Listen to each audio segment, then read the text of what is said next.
So last week, we had our releasing ceremony, and we dissolved in water the ideas that we were ready to release, that we recognized did not serve our highest good. And then we wrote new ideas that we chose and choose to embrace. So if you weren't here with us last week, I invite you to think of something that is no longer something you want to carry around with you, and release it and replace it with an idea, so that throughout this month of January, you are able to spend time really delving into that which you chose to embrace this year.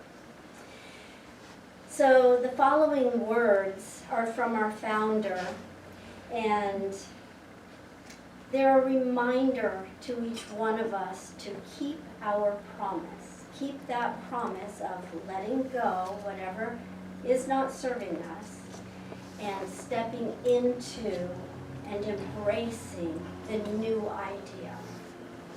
He wrote, "I shall keep the promise that I have made to myself. I shall never again tell myself that I am poor, sick, weak, not happy.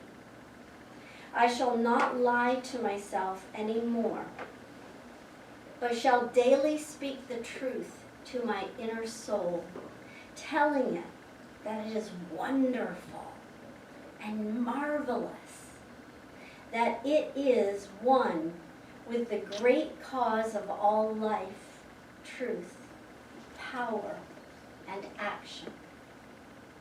I shall whisper these things into my soul until it breaks forth into songs of joy with the realization of its limitless possibilities."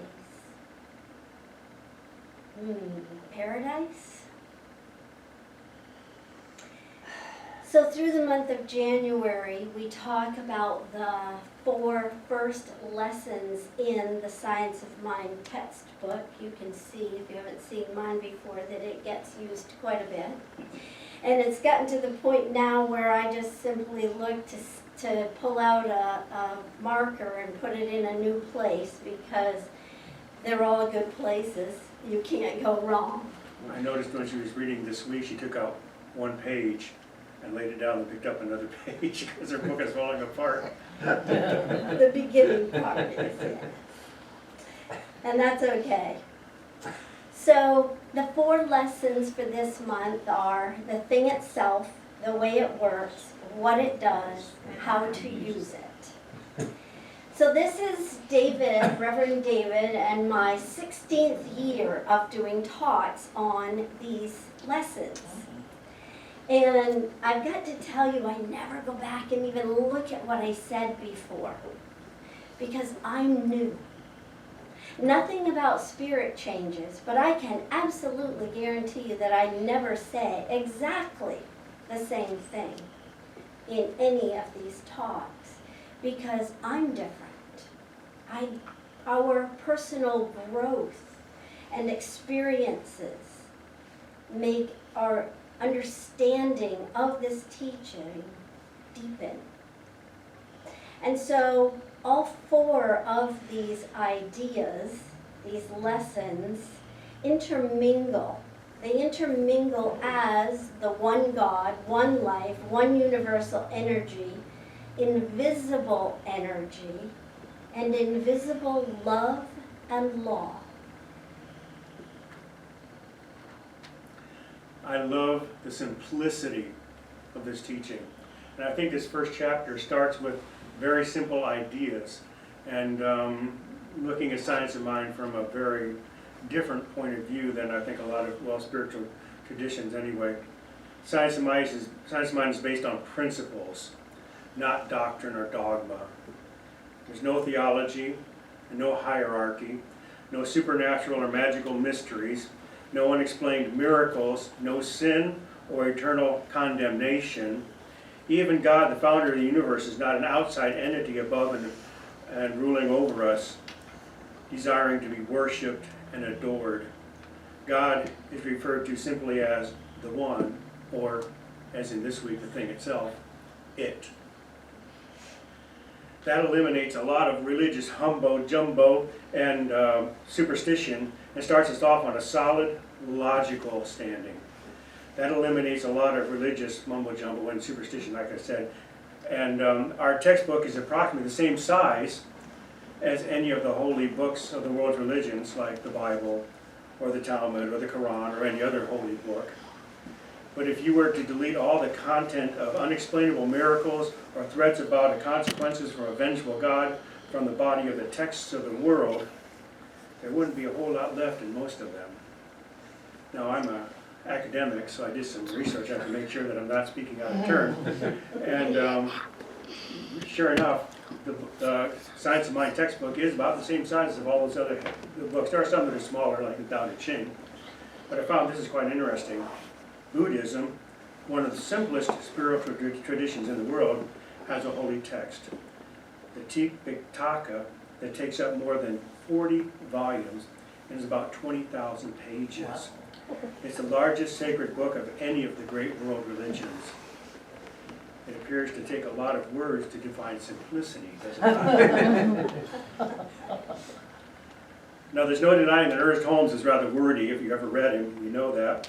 But one of the refreshing things about reading our textbook as a guide to a meaningful spiritual tradition is that there are absolutely no references to a vengeful God, or miracle cures that cannot logically be explained by scientific principle, or promises of an afterlife, or supernatural hocus pocus. There's none of that in there.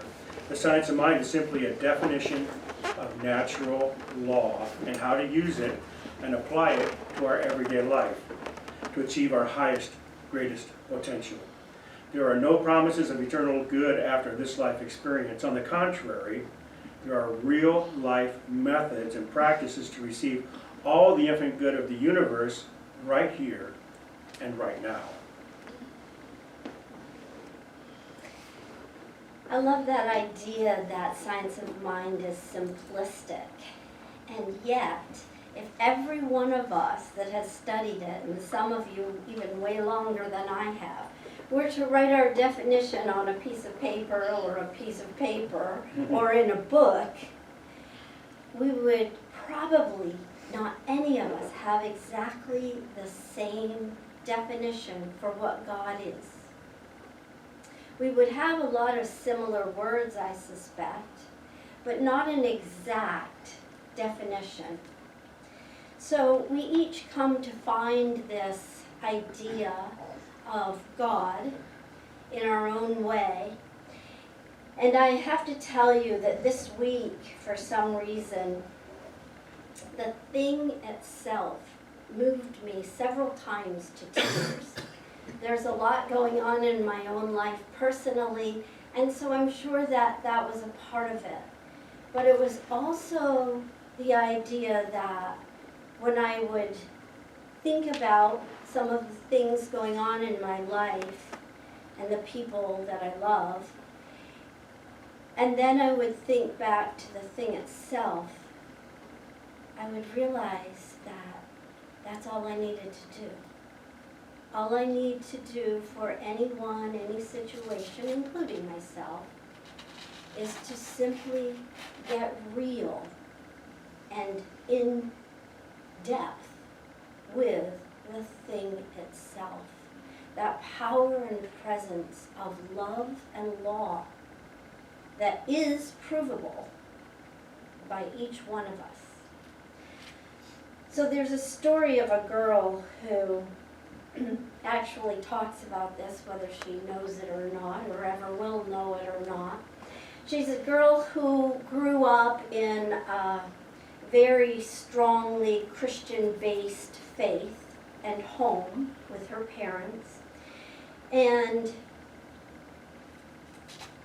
she says that while she was growing up and studying this, she tried so hard to be good, to be perfect, to make all the right choices. And yet somehow she always felt guilty. She always felt guilty because she always felt unworthy unworthy of what she perceived God to be. And so she talks about how she tried and tried and tried and just had this guilt hanging over her head. And then she went to college, and her roommate was a woman who studied Islam. And she said that she began to watch her and notice how similar so many of the things they did were. They would light candles, each with a different prayer, but each with a prayer nonetheless. And she said, what I realized was that all religions have two things. Now maybe you have a different list, but this is hers and it works for her, and that's what's key. Her two things were this: I'm really only talking to myself when I'm in prayer or conversation, and everyone really wants to be kind and loving. I'm really only talking to myself when I'm in prayer, and everyone wants to be kind and loving.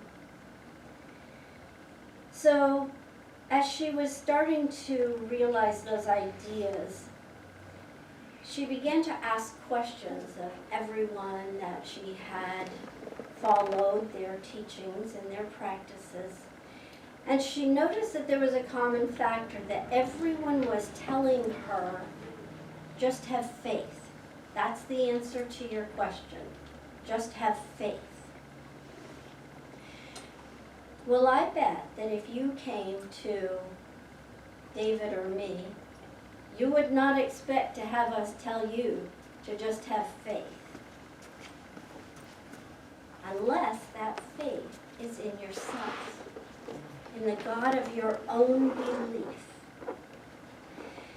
And so she also noticed that she could no longer love a God who was judgmental and punishing. So her final realization that made her happy was, we are talking to ourselves, and everyone wants to be kind and loving. Our searches for God are futile when we place an expectation on God to be something special to us, instead of God being something special within us, as us, living as us in the world. God is all that is, and is fully present right here and right now. It may seem that we are dealing with something that is too abstract at times. And Holmes, in this first lesson, writes, what is tangible other than results? We accept results only as they are proven. Who better to prove them than you, for you? And the key is that we have to keep on keeping on. Even when we don't see the results or we're not experiencing the results, results are just that. They are results. It is the consciousness, the idea back of it, that creates that result. Now, it's here that we must recognize that our results are built upon invisible principle. Invisible principle.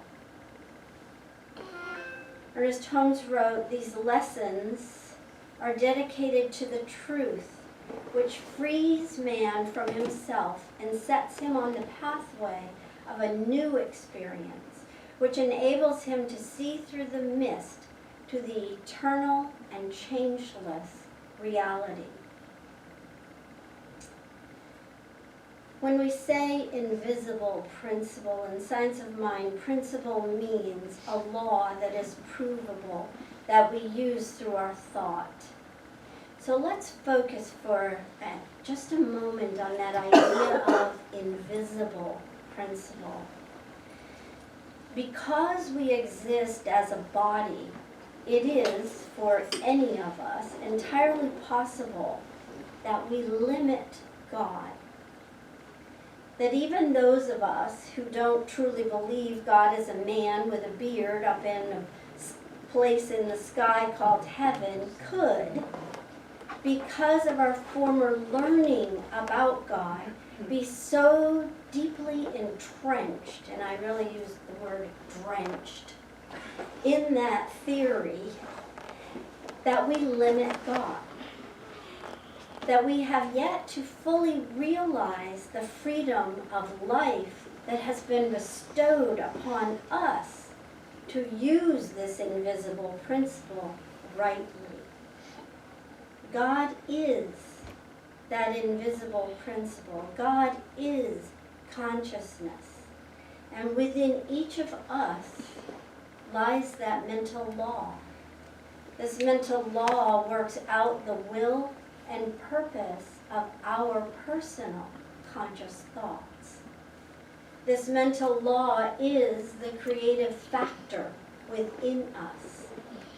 We have a conscious mind that operates within a subjective field, the one mind.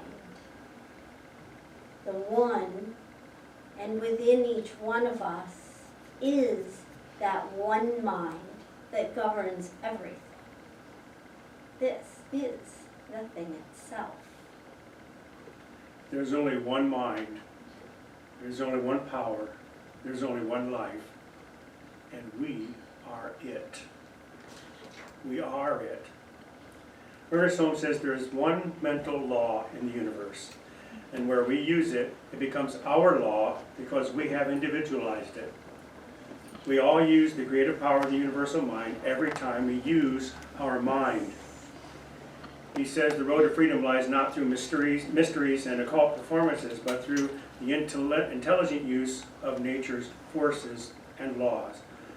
The law of mind is a natural law in the spiritual world.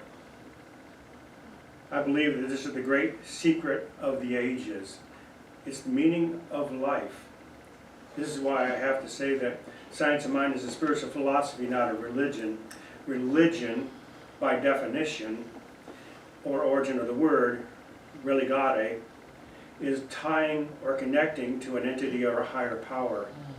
In science of mind, there is nothing to connect to because we are already one with it. I had this vision this week as I was thinking about this, that since I am an individualized expression of God, and that God and I are one, tying myself to God was like tying my hands together. Relying on God to do everything for me, releasing personal responsibility for my life, leaves me with my hands tied, leaving me relatively helpless on my own. There is also the obvious flaw in this concept in the fact that God, as an eternal being, cannot be bound, even to me. Religion, by definition, starts with the premise of separation. Science of mind starts with the principle of oneness. We are connected to all that is. We are one with the one. As much as we are all stardust, we are also universal energy. We are more than just dust, even more than stardust. We are one with the divine light. There is nothing cosmic, supernatural, divine, holy, or heavenly for us to aspire to be because we are already it. If you feel any separation from God, it is all in your own mind, in your imagination, because God, as an essence of all that is, literally cannot move away. If God could move away, God would have to cease being an infinite God, an infinite entity. Any separation you may feel is on your part, not God's. It's all in your mind, not a divine reality. In fact, not only would it not be a divine reality, it would be a divine impossibility. The entire nature of the allness and oneness of God would collapse if God could be separate, philosophically and mathematically speaking. A basic understanding of these principles answers every question you may have about the meaning of life, how life works, what life is, what God is, and what you are. So in summation today, I'm going to paraphrase from the poem that I started with. I am one with the great cause of all life, truth, power, and action. Whisper to your soul that is as wonderful until you experience the joy of unlimited possibilities, the freedom found within our realization of the thing itself. And so.